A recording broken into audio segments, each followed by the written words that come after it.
Absolutely electric. That's the only way to describe day 2 of Baltimore Ravens training camp, and at the heart of all, the buzz was none other than rookie safety Malachi Starks. If anyone had doubts about whether this kid from Georgia could step into the NFL spotlight and deliver well, they probably aren't asking those questions anymore. The pads may not be on yet, but Malachi didn't need them to prove just how instinctive, explosive, and flat-out ready he is for the big leagues. Coming into this camp, the Ravens had some obvious holes to address, and safety was near the top of that list. Last season, the position was a carousel of injuries and inconsistencies. Marcus Williams missed time, Eddie Jackson didn't find rhythm, and the coaching staff spent way too much energy trying to piece together stopgaps that would barely hold up. That's where Starks enters the picture, not just as another talented body in the secondary, but as a potential game changer, and on just the second day of camp he made that very clear. One of the signature moments came when Starks broke up a pass intended for tight end Charlie Kolar. And it wasn't just the breakup itself, it was the way he got there. According to reports from the sideline, Malachi came flying out of nowhere, perfectly timing the play and getting a clean swipe at the ball. Then came the cherry on top, an interception off Lamar Jackson. That's not a small feat, not just because of who Lamar is, but because it showed the kind of awareness and ball tracking ability you just can't teach. Sure, the throw was a little high, but Malachi made the kind of play that leaves an impression on his teammates, his coaches, and fans watching from the sidelines. And let's not forget, this is still the early phase of camp. The real battles begin when the pads come on and things get physical. That's when we'll learn who can really bang in the trenches and win those gritty catastrophe matchups. But even in these first couple of days, you can tell who's mentally sharp, who's locked in, and who has that it factor. Starks is already showing that he belongs, and that he might be much more than just a promising prospect. He looks like a player ready to contribute on day one. What makes it even more exciting for Ravens fans is the context. This isn't just about one flashy play or one good day. It's about a team that desperately needed stability at safety, finding a guy who can be exactly that. Pairing Starks with Kyle Hamilton gives Baltimore a dynamic, versatile duo on the back end, something they haven't had in a while. You get range, you get speed, you get instincts, and you get someone who can play downhill in the box or patrol the deep third with equal confidence. That kind of flexibility is gold in today's NFL, especially in a division where you're facing quarterbacks like Joe Burrow and Deshaun Watson. But it wasn't just Starks turning heads. This rookie class, in general, is giving off serious energy early. Drafted guys, undrafted guys, it doesn't matter. Everyone's making plays and trying to make their mark. Another name that popped up, defensive lineman Anis Peoples. Not a lot of buzz around him coming into camp, but he made a nice move to generate pressure up the middle and earned a big shout from his teammates. It's those moments that start to build confidence and respect in a locker room. It's a long road for a defensive lineman, especially when you're not in pads yet. But Peoples is taking advantage of the reps he's getting. Speaking of positions where contact matters, it's worth noting that these early days don't do justice to what the offensive and defensive lines can really bring. You're not going to hear much about guys like Mike Green yet, and that's okay. These players are waiting for the pads to come on before they show their full skill set. Until then, it's the skill positions that tend to shine, and boy have they. One of the most intriguing position battles right now is at kicker. Yes, kicker. The Ravens drafted Tyler Loop in the 6th round this year, marking the first time in franchise history that Baltimore used a draft pick on a kicker. That alone speaks volumes about how much they believe in him. But guess what? The undrafted John Hland isn't going down without a fight. On day 1, Loop went a perfect 6.46. Day 2, Hland steps up and goes Ninaforning. Not a single miss, with his longest make coming from 3 yards out. That's the kind of competition you want in camp, the players pushing each other, making each other better, and giving the coaches a real decision to make. Now Loop is still considered the favorite.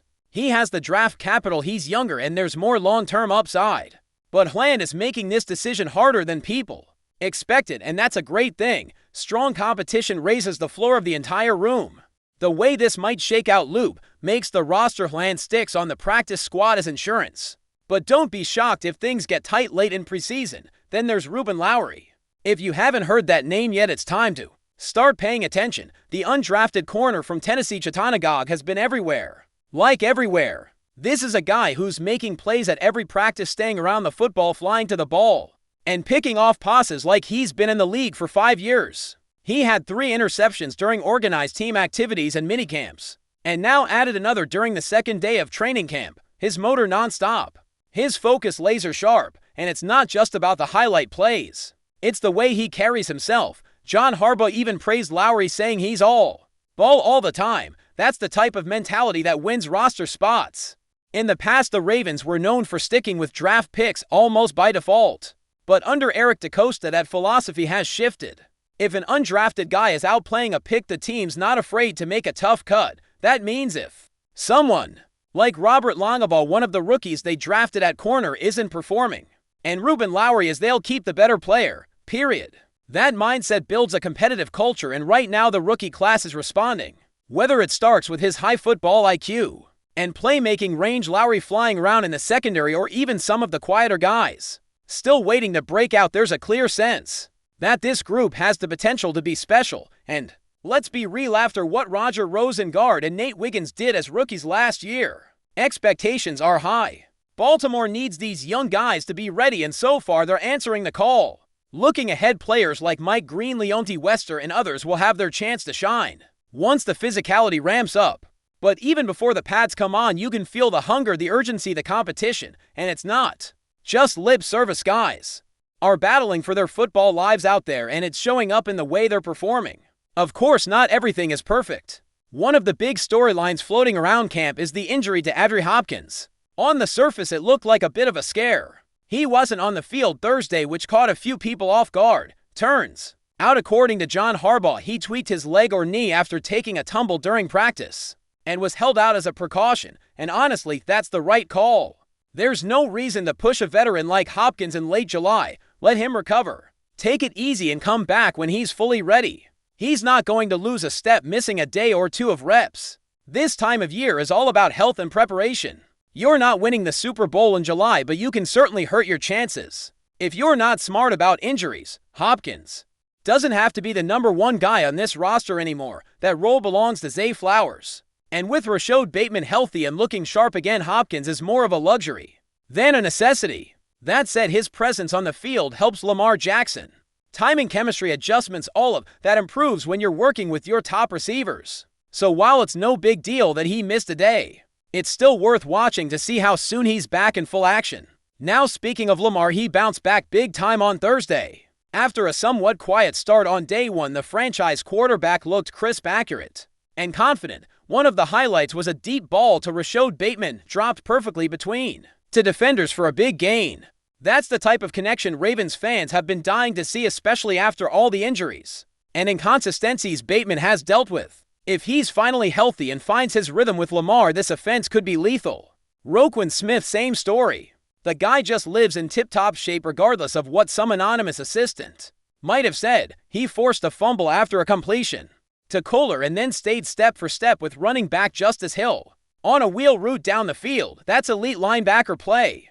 That's the kind of range and coverage ability that makes Roquan one of the best at his position. You could feel it in the air. Day 3 of Ravens training camp brought a different kind of intensity, the kind that hints at something special brewing in Baltimore. With the pads still off, it was less about contact and more about rhythm, precision, and individual moments that make you sit up and take notice. And while the rookies continued to shine this time, the headlines were split, with some big performances from veterans, important injury updates, and a few surprising storylines starting to take shape. It all starts with Adree Hopkins and the mild injury scare that had fans holding their breath. After missing practice on Thursday, there was immediate speculation surrounding Hopkins and what exactly had happened. Turns out he took a fall during a rep and came down hard on his leg or knee.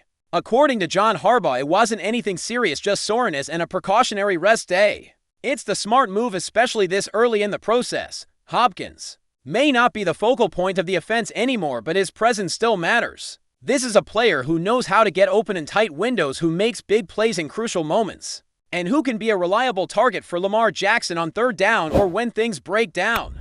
And if you want Lamar to build that trust and connection, reps matter, but so does health. Sitting him now to avoid anything lingering into the season, that's just good roster management. What's more important is the way the rest of the offense responded. With Hopkins out, reps shifted around and other guys got to step up. Rashod Bateman, for one, looked sharp. After dealing with his own share of injuries the last couple years, Bateman finally seems to be moving freely again, and the timing between him and Lamar looked sharp. There was one throw that had everyone talking. A deep strike from Jackson dropped perfectly between Nate Wiggins and Kyle Hamilton, landing right in Bateman's hands after a nasty double move. That's not just a nice highlight, that's chemistry, that's comfort, and that's the kind of play that can flip momentum in a real game. And how about Lamar Jackson? He came out slinging after what some called a medday on Wednesday. He responded like a leader should. Clean mechanics, sharp throws, and command of the huddle. He wasn't just throwing underneath routes and checkdowns either. He was attacking deep, working all areas of the field and testing Baltimore secondary.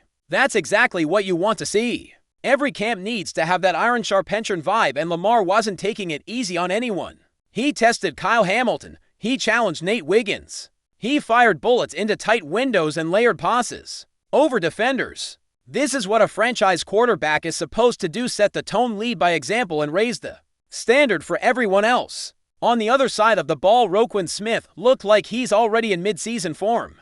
There's been some noise about whether he showed up to camp in peak shape, but if you watched him move on Thursday, that doubt faded quickly. He was everywhere. He punched the ball out of Charlie Kolar's hands after a short completion. He ran step for step with Justice Hill on a deep wheel route, which, if you've seen Hill run, is no small feat. That kind of coverage ability from a linebacker is rare. Smith is showing exactly why the Ravens made such a heavy investment in him. He's a tone setter, a leader, and the engine that keeps that defense moving.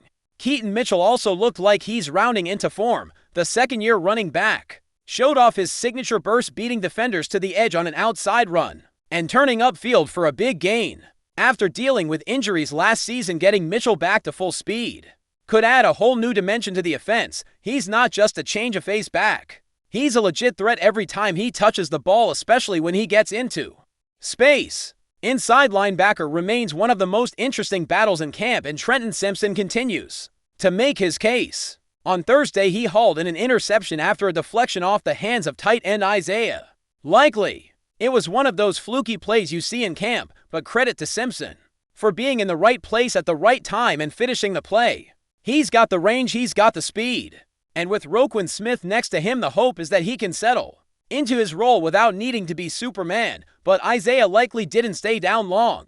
Later in practice, he made up for the earlier deflection with a ridiculous one-handed grab on a perfectly placed touch pass from Lamar. It was one of the top plays of the day and a reminder of what Likely can bring as a mismatch nightmare in the passing game. With Mark Andrews still commanding attention, Likely's emergence as a second tight end could give the Ravens even more flexibility with personnel groupings and formations. Defensively, more under-Theodore names continued to show up. TJ Ravenel had multiple pressures off the edge, showing a quick first step and good anticipation. He's not a lock to make the roster, but he's doing everything you want a fringe guy to do in these early practices: make noise, be around the ball, and force the coaches to take notice. Annis Peoples, who flashed a bit on data, built on that momentum with another solid performance, continuing to show power and leverage up front. John Jenkins, brought in to help fill the gap left by Michael Pierce's departure, batted down a pass at the line and showed good effort in pursuit. He's a veteran, so this isn't about proving he belongs, it's about showing he can still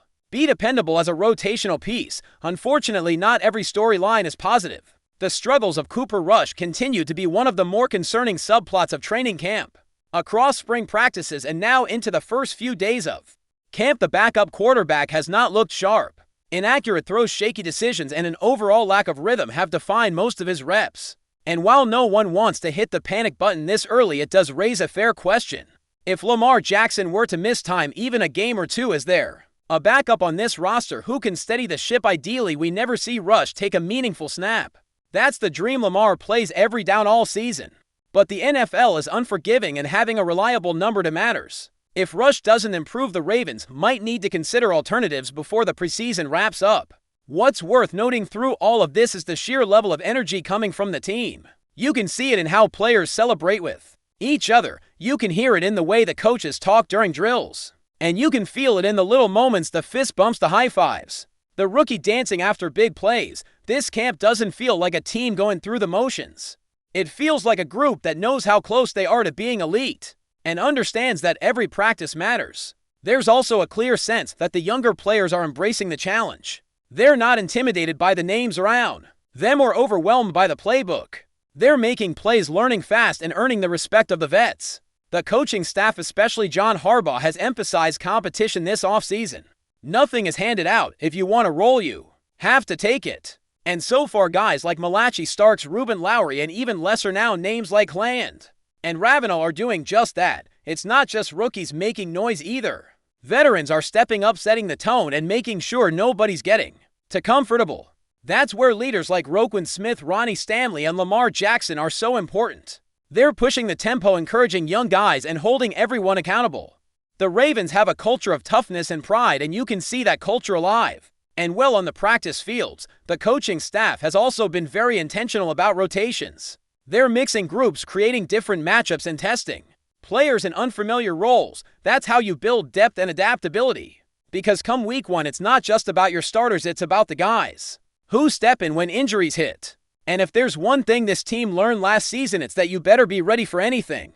There's still so much more to unfold. Pads will go on, preseason games are coming, evaluations will get sharper. But through 3 days, it's clear that this Ravens team has something brewing. The blend of veteran leadership and youthful talent is creating a competitive fire that you can feel. And for a fanbase hungry to get over the postseason hump, this is exactly the kind of energy you want to see. The next few practices will be crucial. We'll see how guys like Malachi Starks respond to a little physicality. We'll see if Ruben Lowry keeps up the momentum and forces his way into more first-team reps. We'll see if John Hland can keep pace with Tyler Loop in the kicking battle. And we'll definitely see how Lamar Jackson continues to sharpen his chemistry with the rest of the receiving corps. But if these first few days are any indication, Ravens fans should be very encouraged. The rookies are locked in, the vets are leading, and the competition across the board is bringing out the best in everyone. There's no coasting, no complacency. Just a group of guys from rookies to all pros grinding every snap, chasing greatness and pushing toward something bigger. Before we dive in, don't forget to hit that subscribe button and give this video a thumbs up. Your support keeps us bringing you the latest news on the Baltimore Ravens. And hey, drop your take in the comments below. We want to hear from the flock. In a move that's sending shockwaves through the NFL rumor mill, whispers are growing louder. Ja'Marr Chase may be ready to trade Bengal stripes for a Ravens wing. According to insiders close to the situation, the elite wide receiver has reportedly embraced the purple, fueling speculation that a sensational move to Baltimore could be on the horizon. Though nothing official has been confirmed, Chase's recent social media activity has sparked intrigue. A cryptic post featuring a purple heart emoji paired with a raven in flight has fans and analysts alike trying to decode its meaning. Could it be nothing? Perhaps. But in a league where online breadcrumbs often precede blockbuster deals, the post is hard to ignore. Sources say Chase has grown increasingly frustrated with Cincinnati's direction, particularly following inconsistent quarterback play and lingering contract uncertainty. Meanwhile, the Ravens have emerged as a team quietly searching for a game-changing weapon to complement Lamar Jackson's dynamic offense. Adding a talent like Chase would instantly elevate Baltimore's receiving corps, creating one of the most formidable QBW or duos in the league. Financially, the move would require some cap maneuvering, but the Ravens have proven adept at creative structuring, a sign and trade, a draft pick late an offer. Nothing's off the table, say insiders. With Odell Beckham Jr. potentially on his way out and Rashod Bateman still developing, the Ravens could be primed to pounce. Still, skeptics question whether Cincinnati would be willing to deal Chase to a division rival. Such a move would be rare but not impossible. Player power is at an all-time high in the NFL, and if Chase truly wants out, and Baltimore is willing to pay the price, the improbable could become reality. For now, it's just talk, but in the ever-dramatic world of the NFL, rumors have a funny way of turning into headlines. Keep your eyes on Baltimore. Ja'Marr Chase might just be ready to fly. That's it for this update. If you enjoyed the video and want to stay in the loop with exclusive news on our Baltimore Ravens, make sure to subscribe and hit that like button. We'd love to hear what the flock thinks. Drop your thoughts in the comments. See you in the next one.